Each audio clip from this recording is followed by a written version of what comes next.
দারিদ্র সীমা থেকে উপরে উঠে কিভাবে নিজের ভাগ্যের চাকাকে পরিবর্তন করবেন, কিভাবে আপনি স্বাবলম্বী হবেন, কর্মসংস্থানের ব্যবস্থা আপনি কিভাবে করবেন।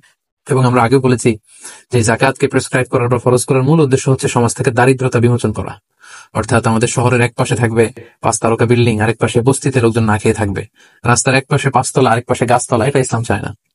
বরং ইসলাম চায় যে সম্পদের তারল্য এটা সবার কাছে চলে যাক, সমাজের সবাই সুখে সমৃদ্ধিতে ভালোবাসা এবং সৌহার্দ্যপূর্ণ ভাবে বেঁচে থাকুক। এটা একটা সোশ্যাল সিকিউরিটি নেট বা সেফটি নেট, সামাজিক নিরাপত্তা বলা হয়। আমরা যদি খেয়াল করি তাহলে দেখবো যে গোটা বিশ্বের প্রায় 95% অ্যাসেটের মালিক হচ্ছে পৃথিবীর মাত্র 5% লোক। মানে এই পৃথিবীর মাত্র 5% লোকজন বা ফ্যামিলি পৃথিবীর 95% অ্যাসেট বা সম্পদগুলোর ওন করছে বা মালিক তারা।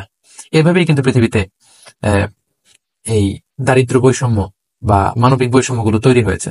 এজন্য সূরাতুল হাশরের 7 নম্বর আয়াতে আল্লাহ তাআলা এই দিকটা ইঙ্গিত করে বলছেন, কাইলা ইয়াকুনা দুলাতান বাইনাল আগনিয়াই মিনকুম।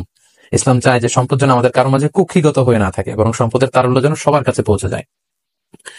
এবং আল্লাহ রাসূল সাল্লাল্লাহু আলাইহি ওয়াসাল্লাম কিন্তু ওনার পুরো জীবনব্যাপী এই দারিদ্রতার বিরুদ্ধে যুদ্ধ করে গিয়েছেন বলা যায় অনেকটা। অর্থাৎ মানুষকে স্বাবলম্বী বানানোর জন্য, দারিদ্রতা বিমোচন করবার জন্য, কর্মসংস্থানের ব্যবস্থা করে দেওয়ার জন্য বিশ্বনবী সাল্লাল্লাহু আলাইহি ওয়াসাল্লাম কিন্তু আমরণ কাজ করে গিয়েছেন।